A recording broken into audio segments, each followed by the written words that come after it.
Bienvenidos. Hola. Hola. Bien, gracias a Dios. De hecho, aquí estamos para lo que seamos buenos. Muchas gracias ante todo, Víctor, por aceptar la entrevista. Con mucho gusto. Sí, de verdad, primero agradecerle el tiempito. De verdad que es un honor poder hacer esta entrevista. No. Ella se investigó toda su obra de arriba abajo. Mejor la dejamos por otro día, entonces. Sí. A ver, hacerla pedazos, saque el machete. Sí, ahorita, bueno, mucho gusto, mi nombre es Wendy. Actualmente estoy cursando la carrera de arquitectura y el curso que llevamos ahorita es Teoría de la Arquitectura 3 con el profe Luis Alberto. Y algo muy bonito que creo que ha implementado el profesor este cuatrimestre es de verdad darle esa prioridad a los arquitectos costarricenses que muchos a veces no los conocemos. Y en este caso me correspondió investigar sobre usted. Bueno, fue mi elección. El profe nos permitió elegir a qué arquitecto queríamos investigar y pues en este caso yo no sé, entonces más bien de verdad muchas gracias y de verdad es un honor tener. Muchas gracias por escogerme. Sí, ahí he estado leyendo tremenda trayectoria, la verdad ha sido increíble. Muchas gracias, muchas gracias. A ver de qué querés hablar, de qué hablamos. Empezamos entonces. Dele. Un poquito, Ok, algunas preguntas que ella desarrolló, vamos a alternar para hacer las preguntas. Bajo el tema, digamos, usted como estudiante, usted en su época de estudiante, ¿cómo fue su relación con el arquitecto Carlos Mijares Bracho? ¿Qué recuerdos tiene de sus clases? Ok. Ya veo que sí, algo leyeron. Mira, Carlos Mijares,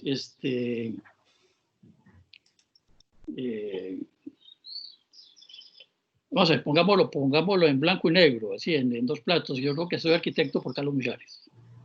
Por ahí, si querés. A mí me tocó la suerte de tenerlo como profesor en tercero y cuarto año. En tercer año, digamos que él fue el que de alguna manera me sacó de una crisis existencial, si querés, que yo estaba a punto de tirar la toalla. Me había ido muy mal en los primeros 2 años en diseño, me sonaron todo en varias materias, en cálculo, matemáticas, entre todo lo que se te ocurra, ¿verdad? Y en eso me tocó con Carlos, que él venía con una manera de llevar el taller muy diferente a lo que había llevado yo hasta antes, inclusive diferente a todos los otros profesores de la universidad. Él insistía en que la arquitectura, hay una frase por ahí que más o menos dice, más o menos la arquitectura se debe a un aquí y una ahora, a una ahora, no una hora, ahora. O sea que un aquí siendo el contexto, siendo el lugar, y el ahora es hoy, con todo lo que eso significa. Tecnología, de costumbres, de sociedad, de relaciones, de manera de vivir, de presupuesto, todo eso. Y el lugar como un punto donde vas a construir, que tiene unas características muy especiales y que no se van a repetir nunca.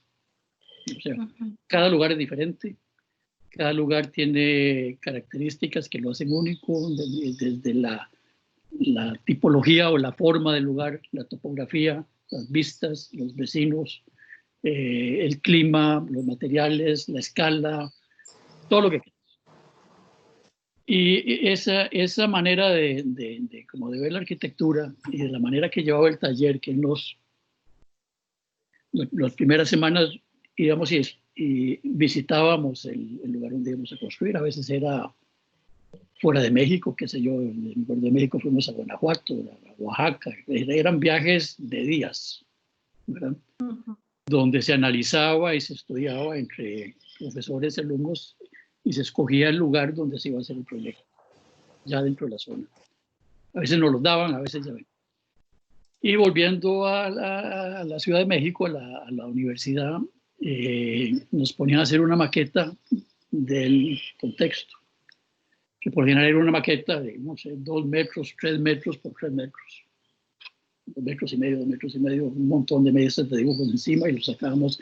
Parte del estudio que hacíamos en el sitio era sacar un levantamiento fotográfico, digamos, de todas las fachadas de los edificios o de las casas que estaban alrededor, ¿verdad? Me acuerdo una lindísima en Guanajuato que habían 2 iglesias en una plaza y estábamos metidos en esa plaza totalmente colonial con una arquitectura impresionantemente coherente, ¿verdad?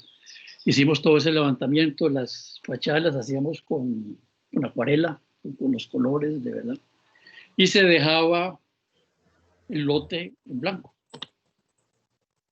para poner la maqueta de uno ahí y analizarla con el conjunto, ¿verdad? Empezabas con un papel doblado y puesto ahí estereofón, más o menos para ir viendo alturas, para ir viendo cuestiones, y ibas modelando el proyecto desde el lugar hacia adentro. Es decir, las primeras semanas no llevábamos un croquis, no llevábamos nada dibujado. Empezamos a modelar el proyecto en el lugar.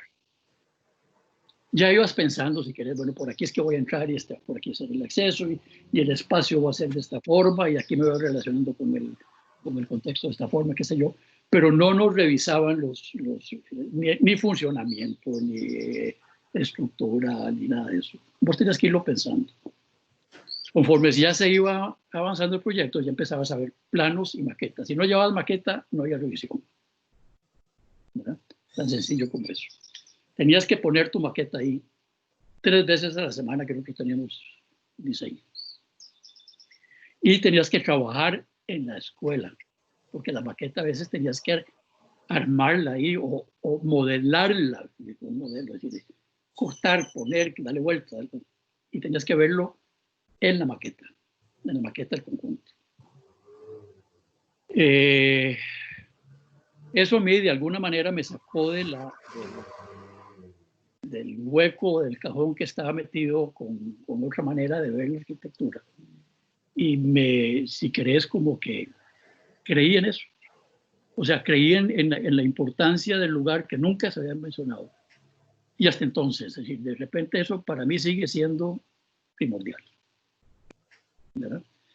Entonces, ya que te digo, la relación que tuve con él, tuve otras anécdotas ahí fuertes y cosas de eso, pero él me enseñó, ¿verdad? Inclusive ya después de graduado, él estuvo en mi tesis. La tesis era también otra locura. En otro momento, si quieres, lo hablamos. Y después me lo encontré ya yo, de alguna manera, trabajando aquí, ya con años de trabajo.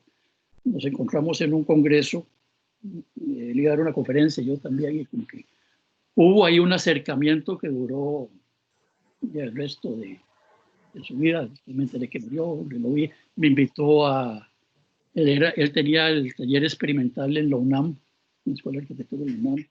Me invitó a ir a ser parte del taller por una semana y a dar una conferencia, me llevó a México, me invitó otra vez a otra escuela en Chihuahua. O sea, tuvimos una relación muy cerca durante varios años. Me parece que era un tipo, no sé si en tu investigación viste algunos de sus proyectos. No, vale la pena. Él trabaja mucho en ladrillo y hizo unas capillas muy lindas. ¿verdad? Cosas pequeñas. Él era como arquitecto artesano, ¿verdad? Y además con una visión de la arquitectura y el mundo muy, muy rica.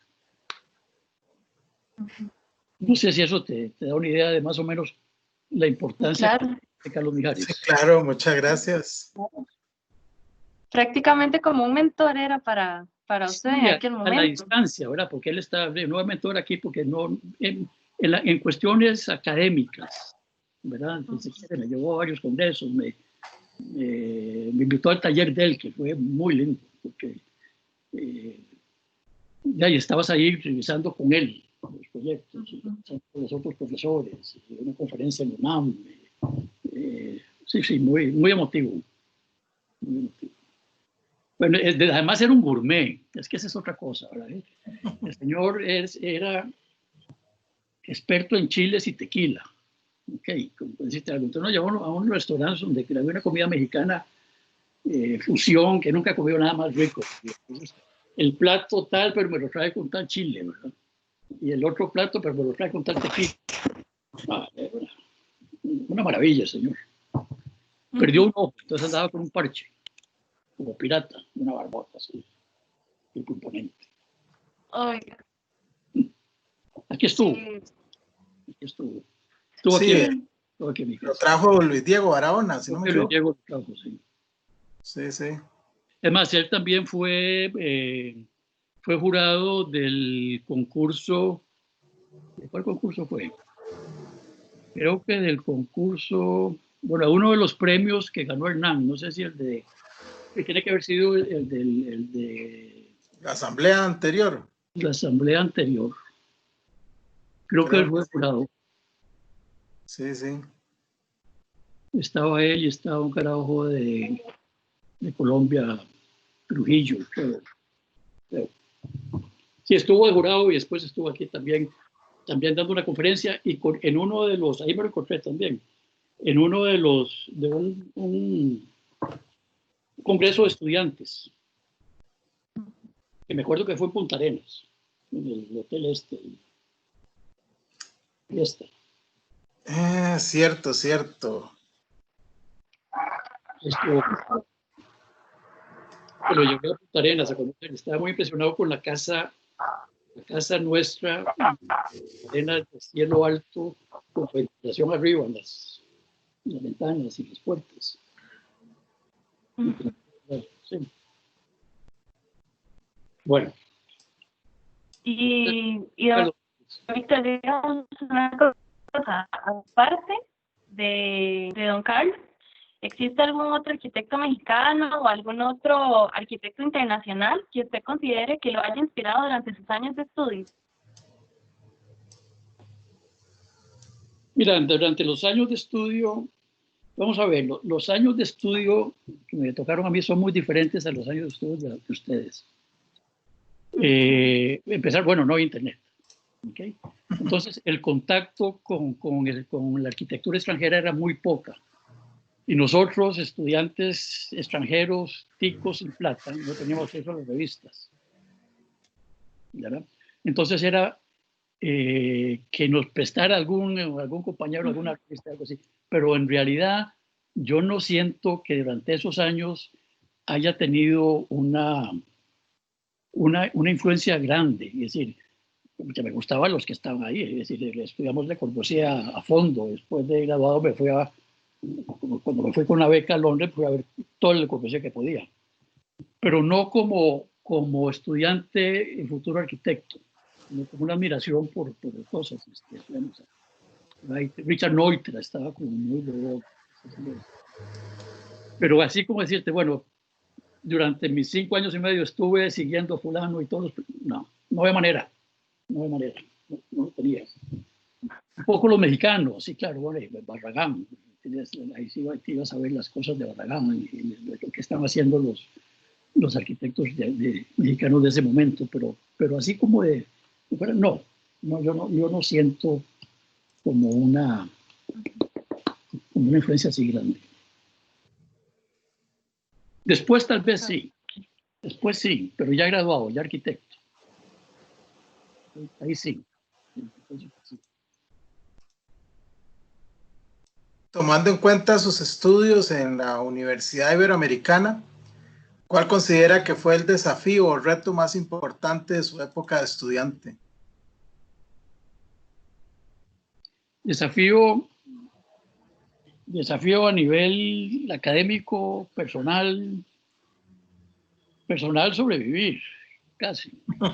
¿Y cuál es el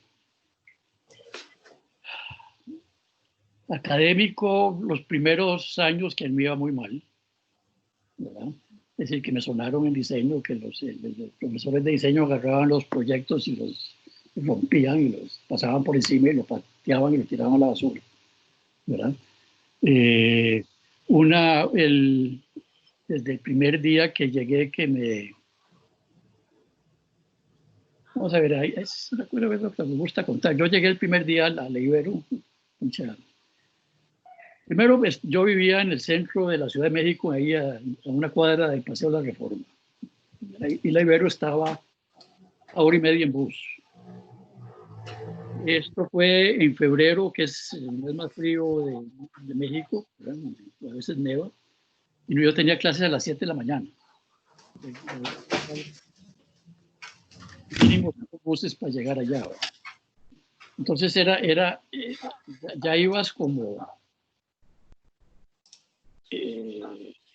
mal dormido.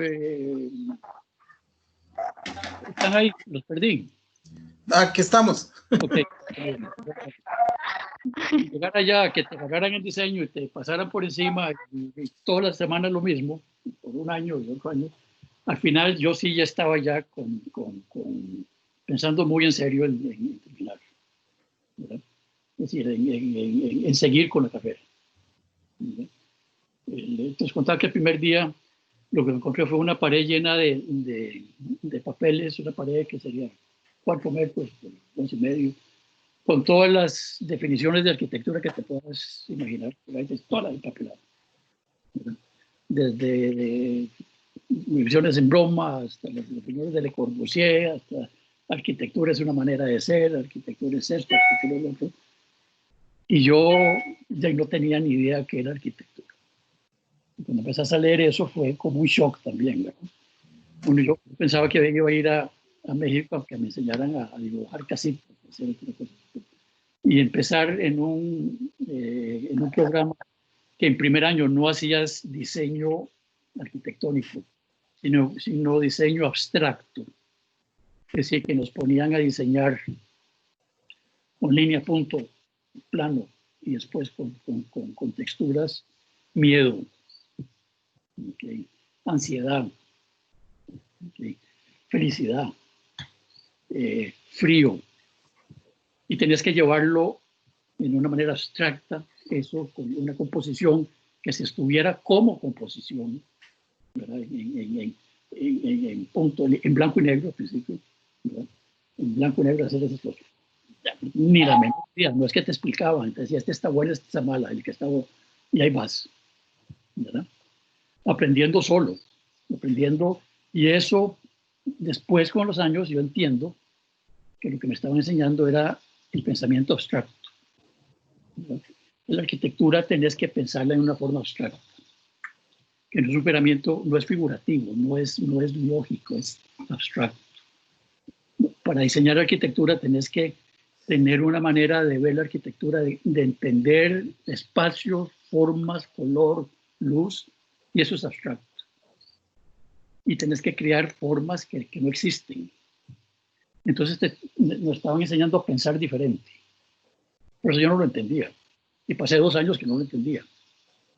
Y lo entendí después de haber terminado y haber llevado eso.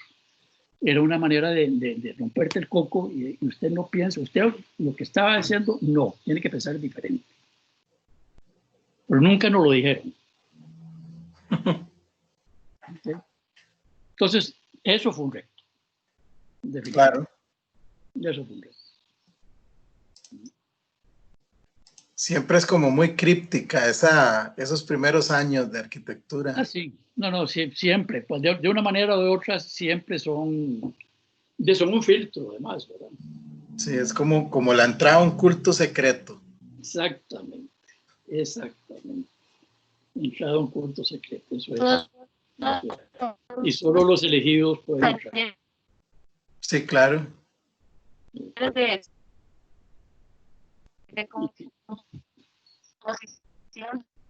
no te oigo bien, bueno. No se escucha.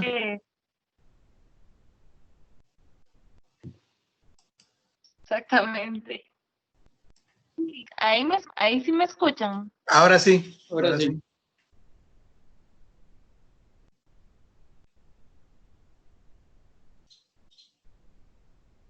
¿Te fuiste? Parece.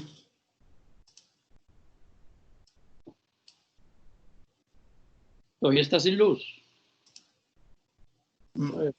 Ahí ya volvió. Ya volviste. Ahora sí. Ok. Ahora más bien van a ser como enfocadas a su proceso como arquitecto. Okay. Y bajo esa línea, no sé, el profe, si gusta empezar. Okay. Así de cero. Profe, es que yo sigo siendo profe, qué tirada. Sí, claro, sí. Sí, es cierto. Don Víctor, ¿cuáles aspectos considera usted que son los más importantes de su proceso de diseño? Bueno, vamos a ver.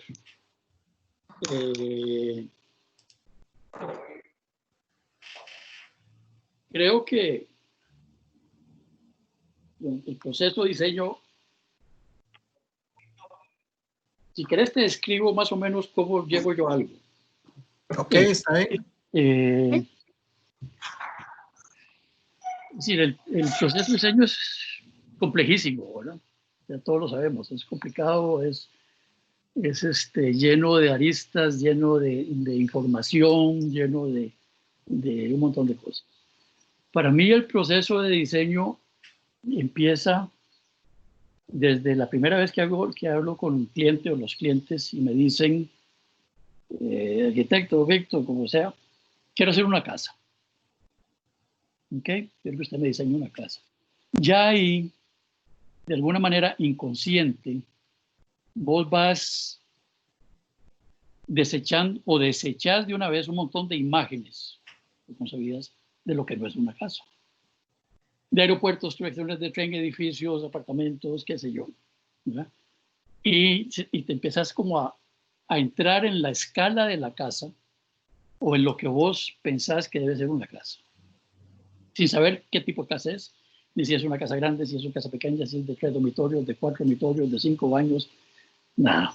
En el momento que te empiezan a decir eso, ya vos empezás a entrar en escala y empezás a diseñar o acordarte o ver tus experiencias anteriores o una casa que te gustó, ahí estás diseñando inconscientemente. Cuando te dicen, esa casa es frente al mar, por decirlo así.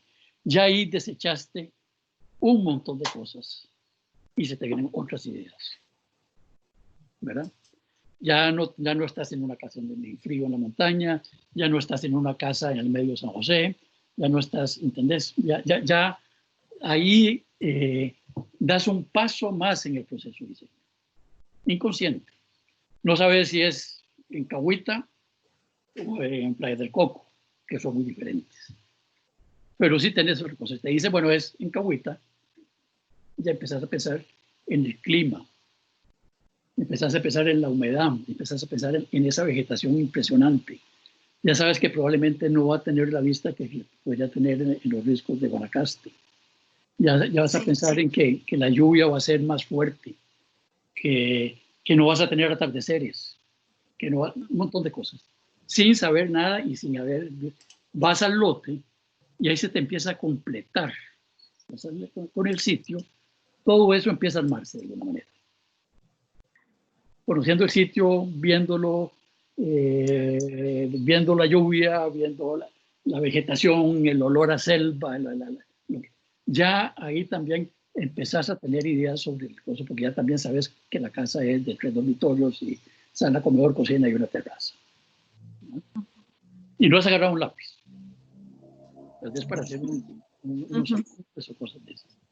Y yo sigo en ese proceso, hablando con el cliente, volviendo al lote, volviendo a eso, hasta un punto donde yo entiendo o sé qué es lo que quiero hacer. ¿Okay? Un punto que ya yo sé a dónde quiero llegar, aunque no sé cómo voy a llegar, ni cómo, ya yo sé a dónde quiero llegar. O sea, yo no te agarro un lápiz para diseñar si no tengo eso claro, ¿verdad? Es un proceso que lo llevo mentalmente, totalmente intelectual, con croquisitos aquí, allá, pero ya tengo armado, ya yo sé dónde van a estar ciertos espacios, yo sé qué tipo de espacios van a haber, yo sé qué tipo de relación va a tener con el vecino, si lo tenemos, yo sé por dónde me va a entrar el sol y cómo lo voy a tapar o cómo voy a... Ya eso tengo la idea en abstracto, ¿verdad? ¿Qué es lo que quiero hacer? Entonces ahí sí me siento con lápiz y papel y empiezo a diseñar. Sí, ¿verdad? demasiado. Yo no puedo sentarme, como decía mi querido Berto, que descansa, a horas nalga. Sentarte a ver qué te sale. Sí. Horas con un lápiz y un papel, a ver. No, porque no me sale nada de la mano, es que de la mano no me va a salir, me va a salir de la cabeza. Y para que salga yo tengo que saber qué es lo que quiero que salga. O sea, uno no agarra una mochila y agarra a San José y se monta en un bus y te llegas a Cahuita y te das cuenta de camino de que ibas para Manuel Antonio. Es decir, cuando vos tenés un destino donde llegar, sabes llegar. Si no sabes dónde quieres llegar, no vas a llegar nunca, aunque estés todo el día sentado y con horas largas. Sí. Sí, claro. Pero eso es, mira, y eso me ha llevado también un poco las circunstancias de que a veces por alguna forma, una cosa u otra, no tengo tampoco mucho tiempo para estar sentado con horas nalgas, que tengo que llevarlo en la mente. Mira, en las noches, en los desvelos, en la mañana tempranito cuando te despertás, se arman muchas cosas, ¿verdad? Pero sí es un pensamiento para llegar a una serie de elementos espaciales y formales y funcionales de clima y todo lo que estamos hablando, o sea, todo lo que sabemos que es la arquitectura, y tratar de que de una u otra manera se armen. A veces uno, en algún lugar, en algunos proyectos, la parte económica es importantísima, ¿verdad? Más importante que todo lo demás. En otros es el lugar, que es impresionante y que tiene unas características que te da todo por donde quieres ir, ¿verdad? En otros es el vecino, o es el clima, o es no sé. Y tenés que ir sopesando eso en la cabeza para sentar prioridades. Entonces ya cuando tienes prioridades puedes sentar ya tus objetivos de diseño, o ese objetivo que se puede dividir en varias cosas. Está muy... No, sí, ¿entendés? Sí, claro, excelente. Está súper bien. Y en este sentido, ¿cuáles características de diseño considera usted que comparten sus proyectos? Yo creo que es, bueno, una preocupación por el sitio, por el lugar, que viene desde atrás de Carlos Mijares, ¿verdad? De entender el lugar y de entender qué es lo que se debe hacer ahí, de respetar el lugar. Todos hemos oído hablar del genius loci, ¿verdad? Que el genio del lugar. Ahora, lo que pasa es que yo creí que el genio del lugar quería decir como el espíritu que está ahí en el lugar, como que ese lugar tiene un espíritu. No, el genius loci era un genio, un duende que cuidaba el lugar. Lo que hacía era cuidarlo para que nadie llegara a hacerle daño, ¿verdad? Es decir, que no llegaras a botar los árboles y a aplanar eso y hacer otra cosa. Ese es el genius loci, de verdad. Entonces, entender eso, que el lugar no quiere que lo toques mucho, el lote no quiere que como que lo forces. Ojalá que no te den un lote donde ya está terraceado, porque eso es lo peor que te pueden hacer, porque mataron todo, ¿verdad? Es decir, ahí tenés que vos adaptarte al lugar y no adaptar el lugar a tu diseño. Y es al revés.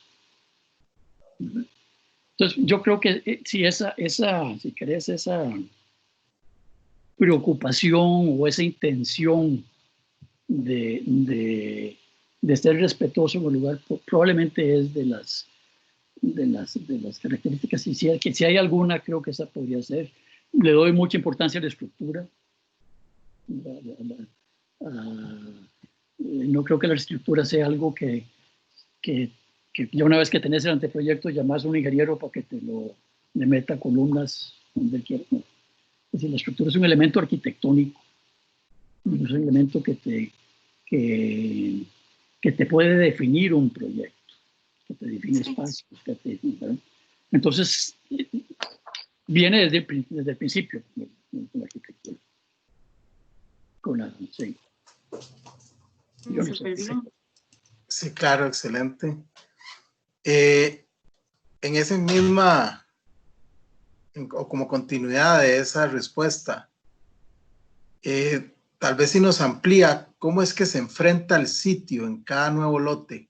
Si es que usted tiene alguna metodología con la que analiza el lugar o es algo más intuitivo. Mira, hay cosas que tienen que ser,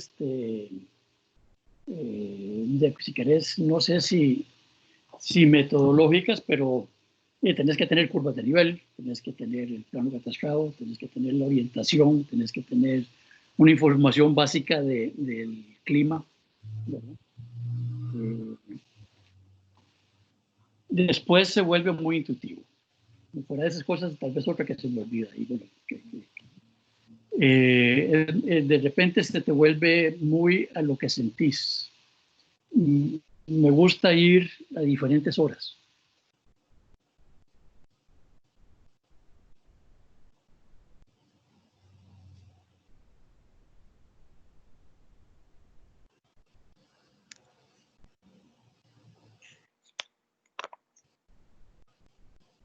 Sí, ¿me escuchan?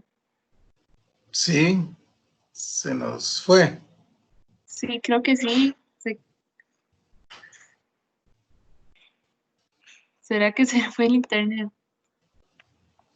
No, sigue conectado aquí.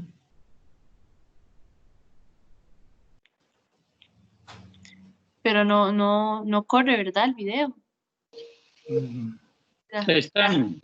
Ahí está. Sí, y Ahí ahí los está. oigo, pero no estoy en pantalla. ¿Dónde tengo que meterme otra vez? Ahí ya. Ahí. Ahí, espérate para votar cosas, que tengo un montón de chunches aquí. De primero los veo. Pero aquí estamos. Sí, Están ahí, sí, ahí te oigo y todo, pero meeting ended, start conversation title. ¿Cómo hago para meterme otra vez?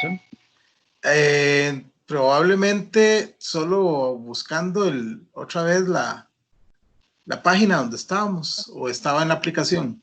Por la cosa que me mandaste vos por correo. No, porque usted ya está en Porque la ya reunión porque lo tengo el vemos. Teams ahí abierto, pero no tengo...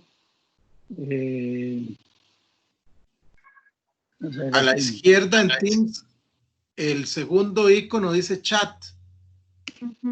Tal vez si nos busca ahí. Sí. Ya lo encontré, ya aquí estoy. Ahí Ahora está. sí. Quedamos en que le gusta visitar el lote en diferentes horas. Ajá. Diferentes horas y se puede hasta en la noche. Si es fuera de San José, mejor, ¿verdad? Sí, sentirlos, qué sé yo, mira, estando ahí, estando a veces solo, sentado, nada más viendo lote. Ahora, tengo que decir una cosa, sí, he tenido la enorme suerte de tener unos lotes extraordinarios, ¿verdad? Unos lugares que de repente Sí. ya llegas y ya entendés de qué se trata, ¿verdad? Tampoco es así como que, bueno, y aquí, no, llegas y de una vez sentís la vibra o qué es lo que tenés que hacer. Pero sí, sentarte ahí, si hay un árbol, quedarte en la sombra un rato, ver cómo se mueven las hojas, de dónde viene el viento, cómo está la vista.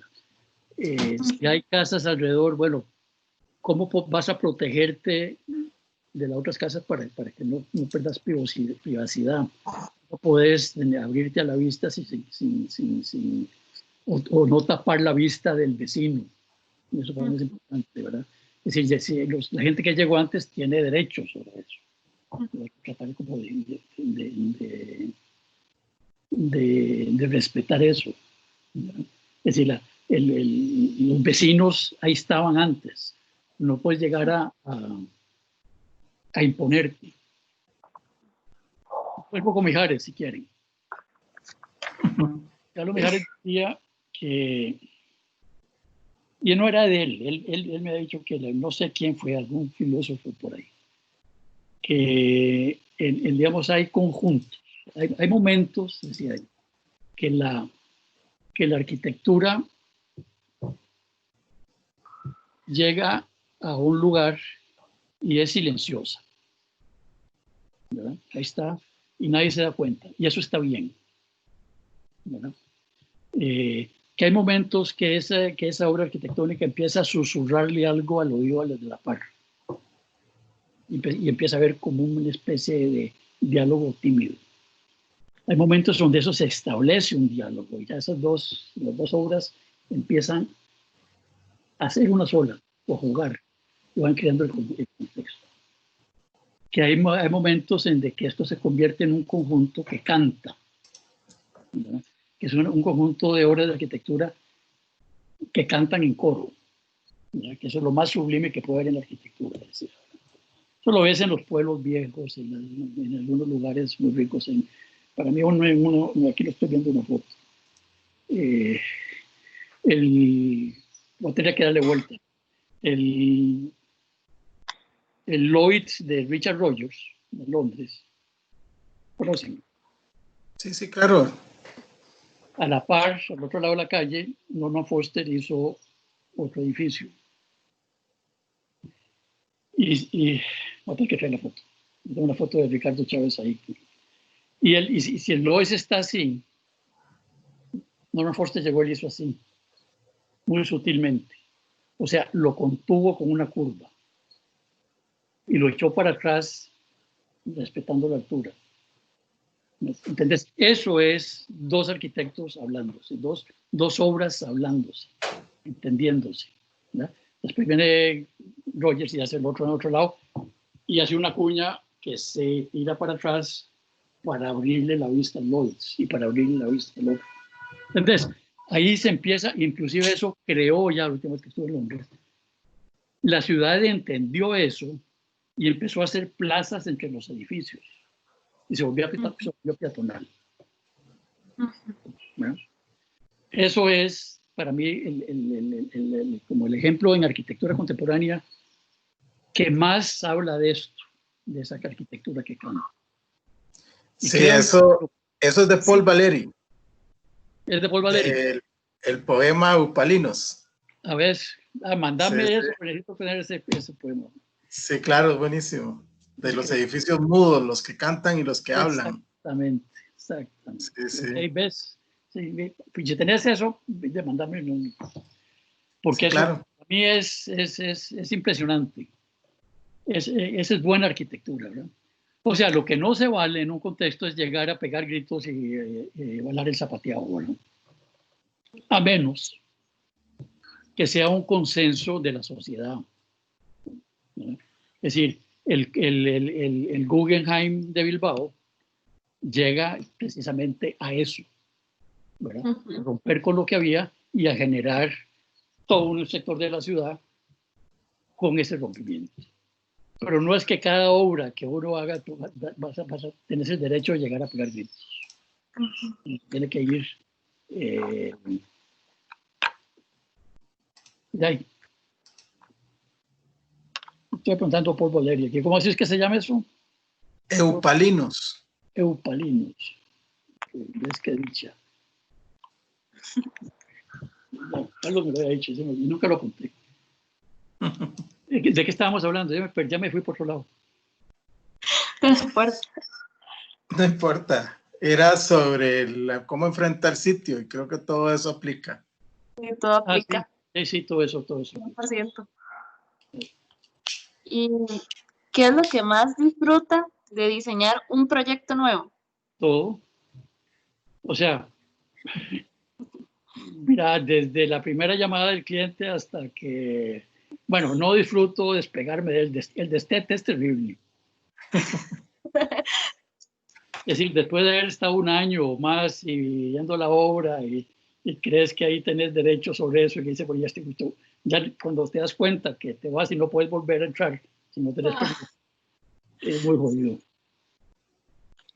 Pero sí, mira, la parte de diseño que te hablaba antes del proceso, eso, los planos para mí son menos disfrutables porque ahí entrego ya mucho del proyecto al desarrollo.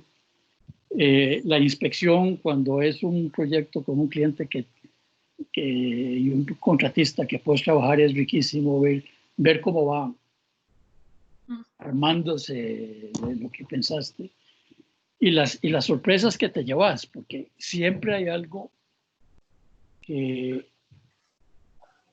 que mentiras que te habías dado cuenta, ¿no? A veces es una entrada de luz que vos decís, bueno, metemos esto por aquí, pero como entra era diferente. Siempre el espacio, la escala, vistas, recorridos. Para mí el recorrido es importantísimo también en un proyecto. Y siempre hay sorpresas durante la construcción cuando se va haciendo, que es riquísimo. Eso lo disfruto enormemente. Pero entonces sí, los últimos días, donde ya inclusive vas porque querés ir, porque ya casi no hay nada que hacer, ¿verdad? Vas para estar ahí el atardecer, o vas para estar ahí a ver cómo entró el sol en la mañana, ya con la casa terminada, ¿verdad? Y lo que estás es aprendiendo también, estás aprendiendo. Y esos ratos solos en la casa, digamos que es una casa. Que a veces te metes ahí, con permiso, esta una llamada. Adelante, no hay problema. Tranquilo. Buenas tardes. Ay, Efraín, estoy con una entrevista, una conferencia lo llamo dentro de un ratito, ¿no le importa? Ok, usted discúlpeme. Gracias.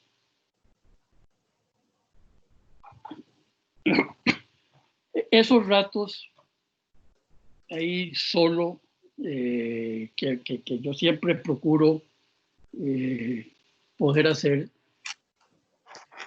son importantes y son de introspección también, ¿verdad? Son de ver si todo aquello que habías pensado antes se parece en algo a esto. Y si no, ¿por qué? ¿A dónde fallaste? ¿O qué hiciste bien? Y siempre, ¿qué puedes hacer mejor? Y solo enfrentándote ya al proyecto terminado, a la obra terminada, puedes hacerlo. Ojalá así como vos solo ahí en el espacio. Eso para mí es muy disfrutable. Es muy rico también cuando se construye una casa y después te invita la familia a almorzar o a cenar, a tomarte un vinito y verla funcionando. Es decir, si realmente vos te imaginabas cómo estaba funcionando eso. Hay veces que no la pegas del todo, ¿verdad? Casas que hagan unas puertas corrizas que se abren porque se va a integrar. No las abren nunca porque lo que les da pereza. Ahí es medio que te empezás a cuestionar muchas cosas, ¿verdad? Porque pasaste mucho tiempo diseñando eso para que se pudiera abrir el espacio al exterior y no les importó. No lo usan. Sí, claro. Claro. De ahí, entonces, la próxima vez que vas a hacerlo, decir, bueno, mejor pregunto bien a ver si lo vamos a usar. Y te dicen que sí, y a lo mejor no lo usan tampoco. Pero... No lo usan tampoco. Suele suceder. Sí, suele suceder que vos vos como que te imaginas una buena manera de vivir de ellos y de repente no, ¿no? Es completamente diferente, tal Sí, vez. y no es que no lo has hablado, sí lo hablaste. Mira, ¿qué te parece si abrimos esto a la terraza y vas a desayunar ahí y vas a tener los pajaritos, porque estás debajo de la... ¿Cuáles pajaritos y qué nada? Nunca han desayunado ahí. Ay, Otra pregunta. Sí, dale. ¿Cuál considera que debe ser la relación de la arquitectura con el entorno natural, o más bien, cómo se entiende esa relación de la arquitectura con la naturaleza desde su propia obra? Bueno, yo creo que tiene que ser de respeto, para empezar, como hablábamos de respeto a la naturaleza. Y yo sí, aunque no me abran las puertas y no vayan a salir un pajarito, creo que algún día lo van a hacer y lo van a disfrutar. Entonces, eso es parte de la naturaleza. En el clima nuestro, ¿verdad? El poder vivir afuera, el poder estar en el exterior, con sombra, con lo que quieras, es muy rico, somos muy privilegiados en eso. No hay muchos lugares donde eso pueda suceder, ¿verdad? En otros lugares no puedes salir, porque o hace mucho calor o hace mucho frío. Entonces esa relación con la naturaleza nuestra, con el bosque, con la selva, con los árboles, con los pájaros, con el mar, con la brisa, estar en un lugar adentro y sentir una ventilación cruzada, eso es naturaleza. Miren, que tenés abierto y ahí tenés el paisaje y estás ya sintiendo el ambiente natural. Entonces, tiene que ser muy estrecha. Yo creo que es un privilegio lo que nosotros tenemos aquí en la naturaleza. Si te toca diseñar en algún lugar que tenga algo de la naturaleza real, aquí en San José es muy difícil, pero hay que diseñar con el clima. El clima es parte de la naturaleza. Tenés que respetar el clima, tenés que protegerte de la lluvia, protegerte del sol, ¿verdad? Eso es parte de diseñar con la naturaleza de alguna manera. No sé si te contesta, porque es un poco muy del sitio, ¿verdad? Sí, claro, por ahí anda, es como la misma onda. Sí. sí. Y sí, en la misma línea, específicamente, ahora que estabas hablando de cómo se puede percibir el sol y todo, ¿qué papel juega la luz natural en su arquitectura? ¿O cómo trabaja la luz usted en sus obras? Mira, aquella lista de edificaciones de arquitectura que les contaba que encontré el primer día llegar a la escuela, de las que se me quedaron fueron dos. Uno, de la arquitectura es una manera de ser que todavía no entiendo de qué se trata. Y otra es la definición de Le Corbusier, de la relación sabia y no sé qué, de volúmenes ensamblados por la luz. ¿Sí? Ok, y la luz es primordial. Yo quisiera, vamos a ver, es curioso porque para mí es importantísima, pero hay proyectos donde yo siento que no la manejé bien o que no le di la importancia por alguna razón. Yo siento que hace años la luz jugaba un papel más importante en los proyectos que ahora. No me preguntes por qué, yo estoy tratando de retomarlo. La luz te define espacios, te define volúmenes. La luz te da sombras, que son tan importantes como la luz. Te crea formas, te crea cosas en las paredes. La luz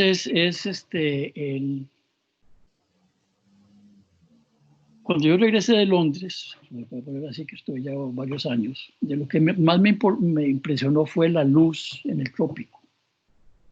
era muy diferente de la luz en Europa. La luz en Europa es una luz fría, horizontal, poco cálida.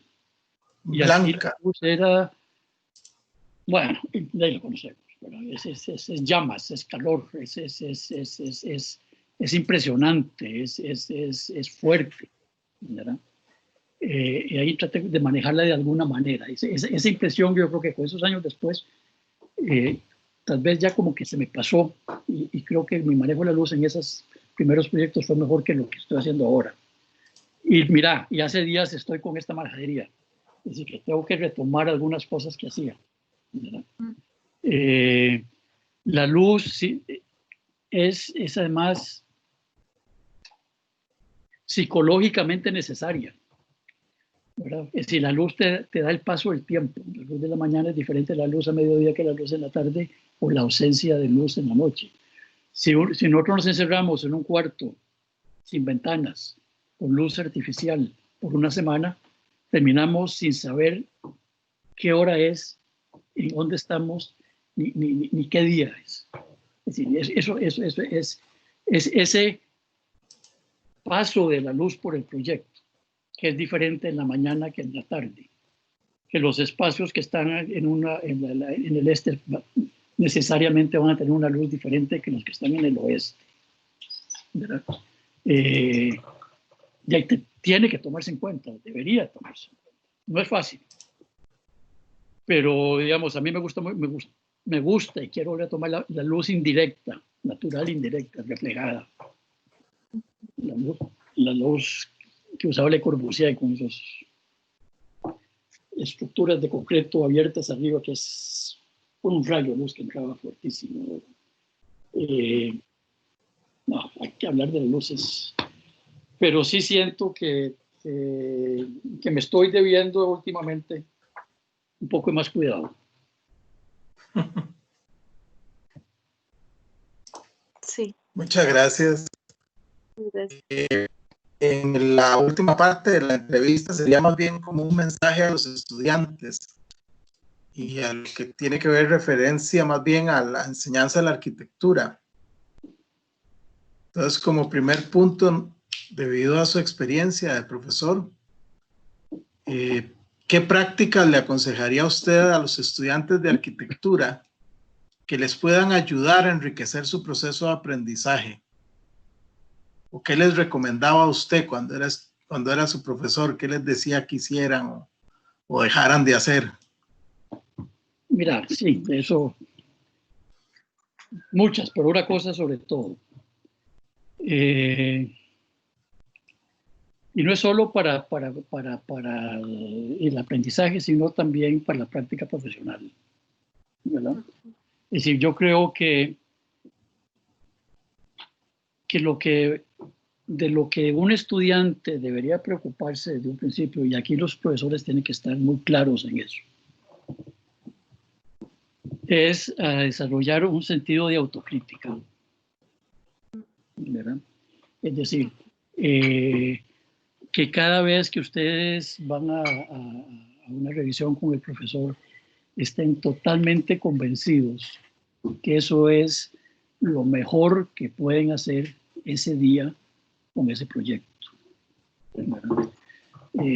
Si llevan una cuestión nada más para que le pongan la asistencia y 4 rayas a ver qué me dice el profe, eso no sirve. Y si lo van a hacer para complacer al profesor, menos. Ahí lo que están haciendo es engañándose, ¿verdad? Porque no están desarrollando su potencial, no se están desarrollando como arquitectos.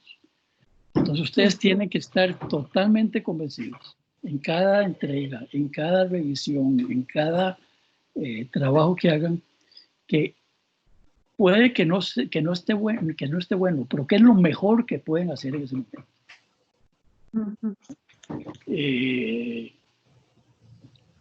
Si no van a llegar. Puede que al final les den un papel que dicen que son arquitectos y eso no sirve para nada si no tienen el sentido de arquitectura. Sí. Es decir, ustedes tienen que estar convencidos de lo que están haciendo Y estoy seguro que los profesores no necesitan convencerse si está bien lo que están haciendo. Se van a dar cuenta y lo van a dejar. ¿Ah? Okay. Y cuando salgan, es igual o es peor, porque ya van a salir siendo arquitectos.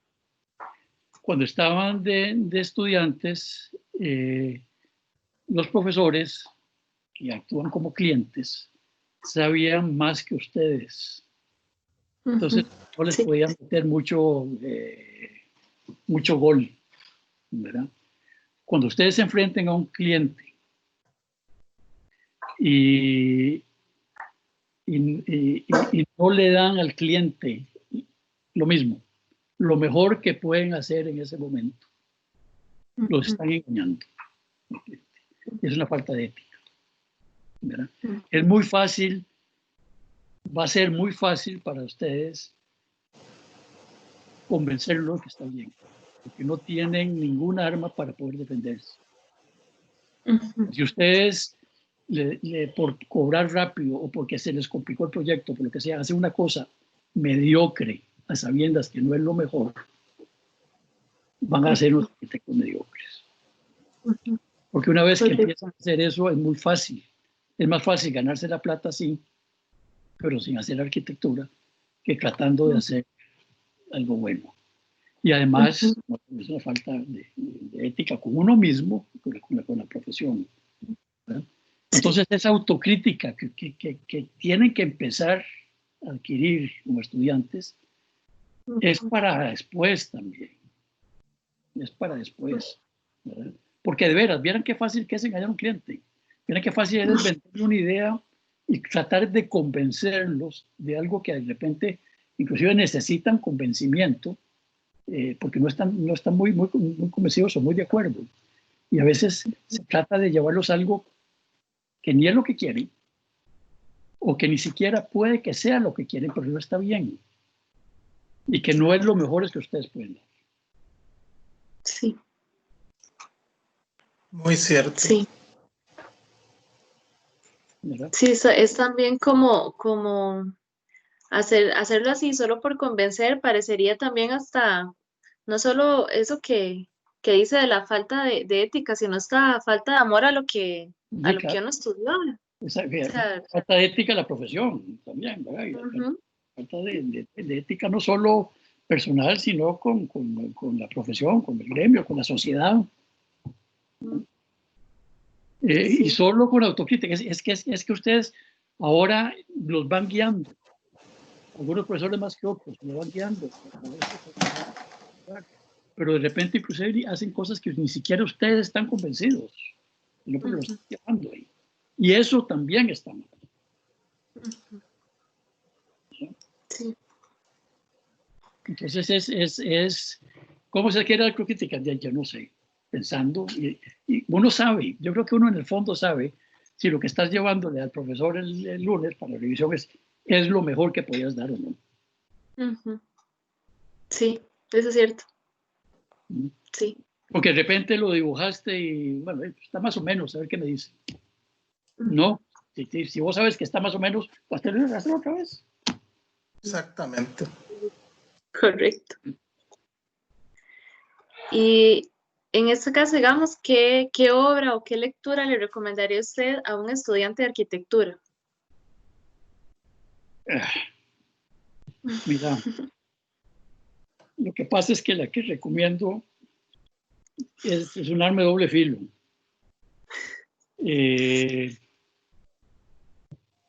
A mí me impresionó enormemente, siendo estudiante, El manantial, por favor. Ayn Rand, no sé si lo conoce. No, bueno, El manantial es un... voy a ponerte la parte que a mí me parece que es negativa. Ayn Rand, A-Y-N, abogada por una filosofía muy egoísta. El individualismo. Sí, exactamente.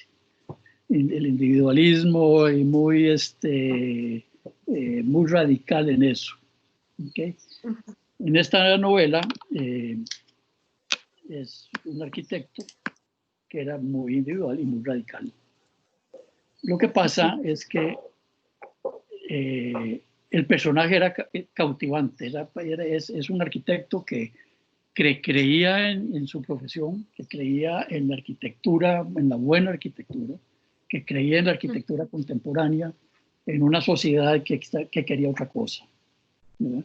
Estaba pensando en otro tipo de arquitectura, otro tipo de cosas, y él se enfrenta a esa sociedad un poco por un ego enorme, pero esa creencia en la profesión y en la arquitectura, en la buena arquitectura, en la parte positiva. A mí por lo menos me ayudó y me impactó. Fuera de la señora esta, de la autora, que no es como... Pero en ese momento inclusive yo ni me di cuenta. Yo me fui con el arquitecto. Después me di cuenta de qué es esta cosa, ¿verdad? Ella hace un muy buen trabajo, hasta trabajó en una oficina de arquitectura para entender cómo funcionaba. Ajá. Y lo hizo ad honorem, pasando textos y cartas. ¿Sabes? Sí.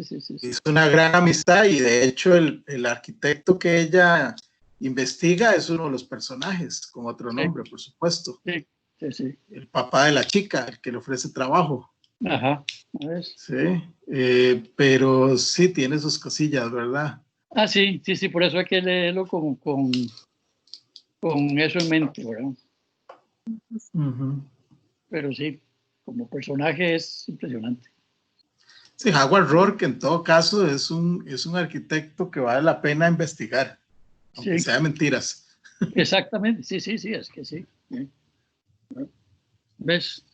Pero sí, la parte política, filosófica de todo eso que hay detrás, lo que ella andaba buscando con eso, detrás de eso, del arquitecto, es muy cuestionable. Sí. ¿Cómo ve usted los retos de la arquitectura para el futuro? ¿Y cómo se podría preparar a los estudiantes para ese futuro, esa arquitectura que se viene? Ni idea. No sé qué viene. ¿Qué va a pasar ahora? Post pandemia. No sé. Mira, yo creo que vamos a ver. La fiesta de los ¿cómo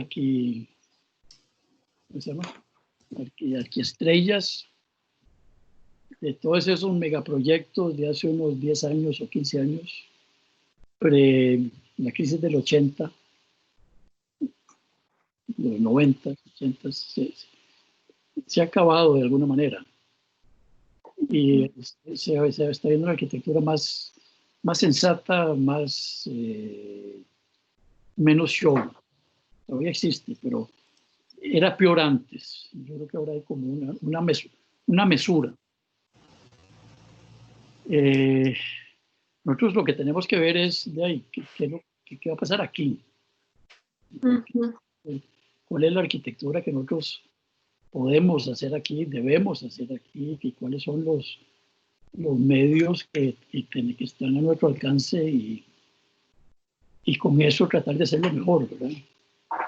Yo a mí sí me asusta mucho el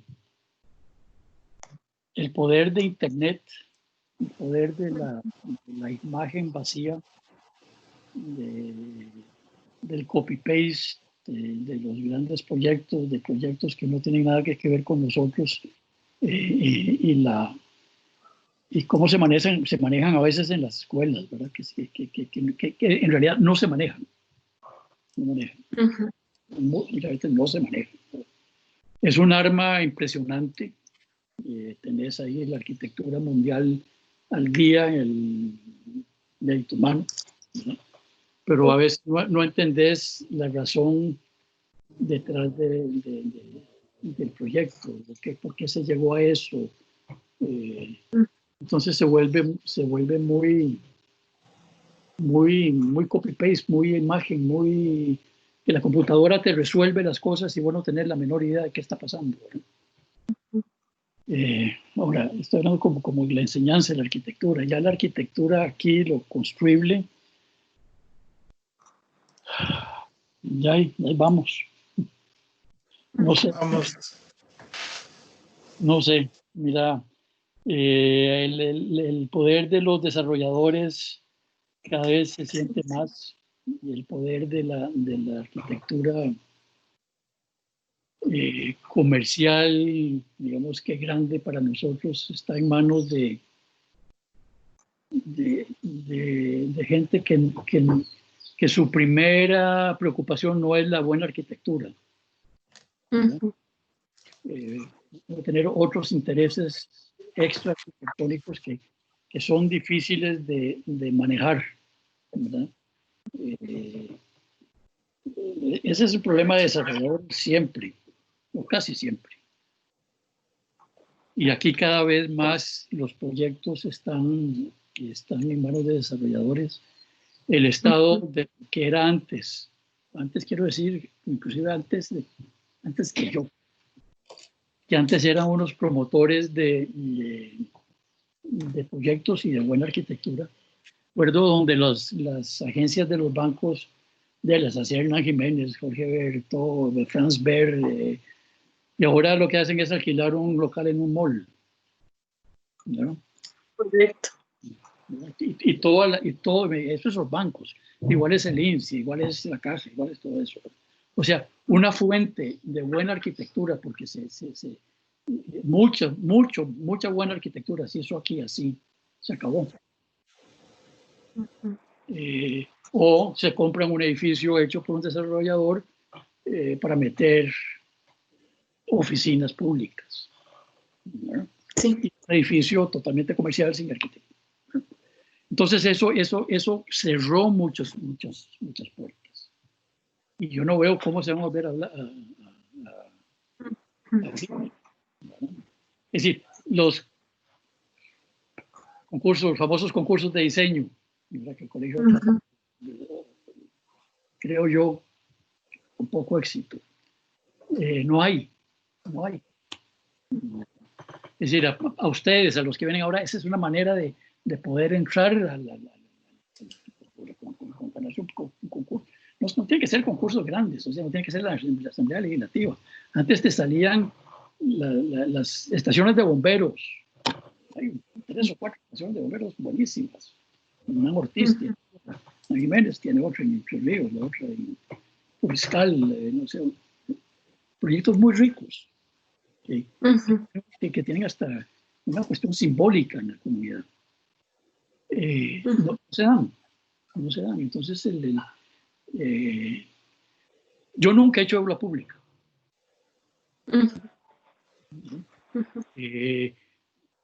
No me quejo, yo me he estado en un nicho de casas de habitación y no he salido de ahí. No he podido. A mí no me llega un desarrollador para que le haga una torre de apartamentos. Sí. Es un gremio que ya está armado y que es muy cerrado.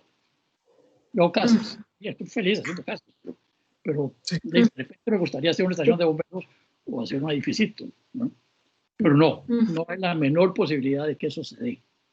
La sociedad, es decir, el gremio te ha, o las argollas, una palabra que no me gusta, pero sí existen, ¿verdad? También es, creo que, un poco falta de empuje de uno como profesional, de relacionarse con la gente que debería haberse relacionado para que te dieran esos proyectos. Entonces, qué pereza. Qué pereza. Sí, ¿verdad? Claro. Hay unos que lo saben hacer muy bien y les va muy bien, sí. Hay unos que no sabemos cómo. Sí. Pero todo eso influye en la arquitectura que se puede hacer en el país. Sí. Y para ir cerrando, ¿qué debe mejorar en la enseñanza de la arquitectura en Costa Rica, según su experiencia? ¿Qué considera que debe mejorar? Es que no quiero decir lo que voy a decir.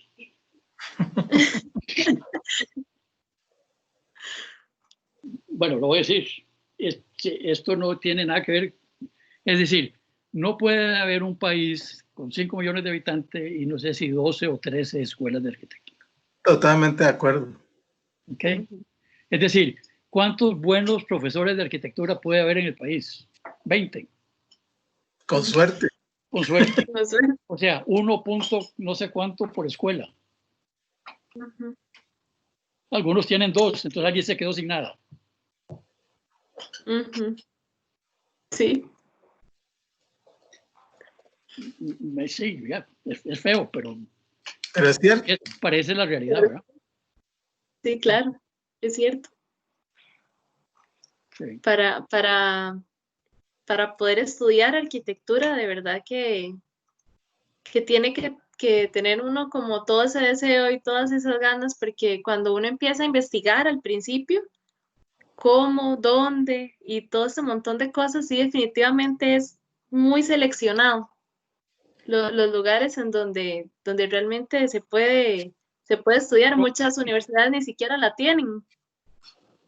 Bueno, mejor. Ojalá Dios guarde las tuvieran todas. Ya tendríamos 30 y no sé cuántas.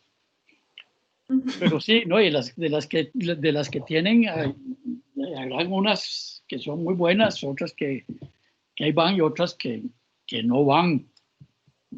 Muchas. Sí. Sí. Pero es la verdad, es que de ciudades como Nueva York, con muchísimo más, ¿Cuántas? tienen 5 escuelas. 5 escuelas, no hay nadie. Tiene una pública y 3 privadas. Y tiene ¿Quién? No, millones de habitantes, Buenos Aires. Buenos Aires, sí. Sí, eso es. ¿Verdad? Yo no sé cuántas hay en la Ciudad de México. Es que no pueden ser 5 millones de habitantes en el país, una ciudad de 1 millón, y tiene 5 escuelas. No, perdón, ¿cuántos? 12. No, 5, 12. Si contamos las sedes, porque hay sedes en Pérez Celedón, Sí. Feria, son como 15. Como 15. O sea, todavía más difícil ubicar buenos profesores. Claro, no te da, no, creo que decir 20, pero a lo mejor son 15, entonces la mitad no tiene. Sí. Mira, Sí, hay un gran problema también digamos, yo di clases en el Veritas y después me pasé a la UCR. En total casi 30 años, por un par de meses no tuve 30 años de dar clases. En la UCR, donde estuve más, casi todo el tiempo, en el Veritas estuve 2 años. Okay. Para mí el problema de la UCR es un problema, el mismo problema que tenían los Borbón, ¿verdad? Es un problema de sangre, que se casaban entre primos, La endogamia.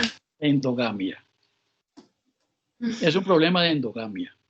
Sí, Es claro. decir, que lo que Bertó y Franz y Edgar y Felo hicieron con la Escuela de Arquitectura en 1971, 72, no me acuerdo cuándo. Mucho de eso, es decir, cuando yo estaba ahí, inclusive, o sea, los profesores son formados por Bertó, formados por el que formó Bertó, formados por el que formó Bertó, y son quinta generación de lo mismo, con muy poca sangre nueva.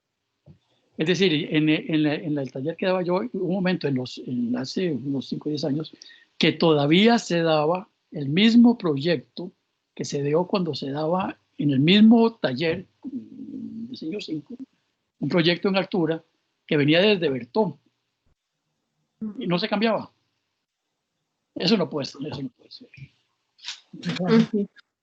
Y son discípulos de discípulos de discípulos de discípulos de discípulos.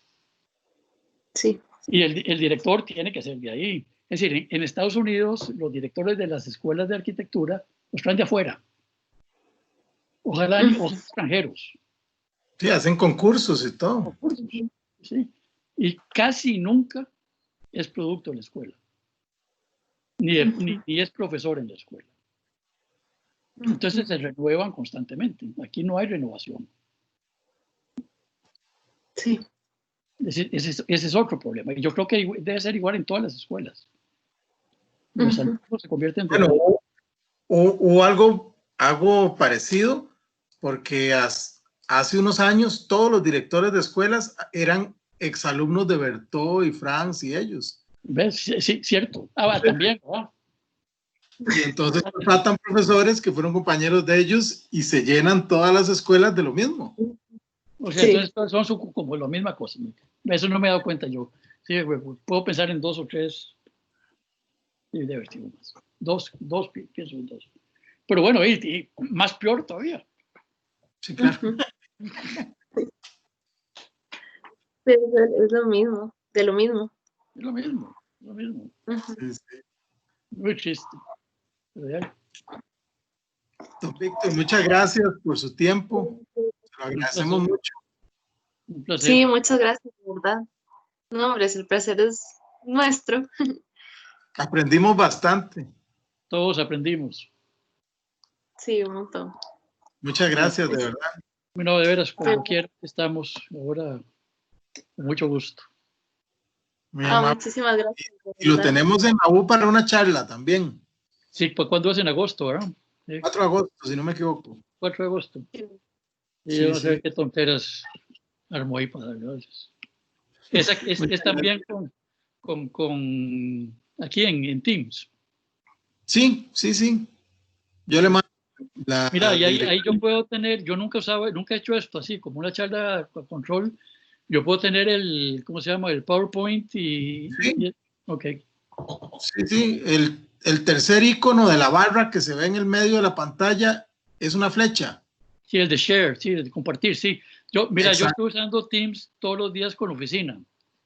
Entonces yo me imaginaba que teniéndolo ahí en el tablero, ¿cómo se llama? En el escritorio, era igual y podría manejarlo igual. Así es. Sí, lo puede tener abierto y usarlo el primero que le aparece cuando le sale compartir. Dice pantalla compartida. Sí.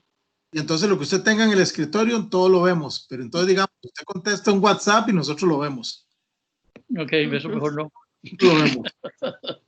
La otra es que usted tenga el PowerPoint abierto. Cuando le da a compartir, él reconoce el PowerPoint y es una de las opciones. Ok.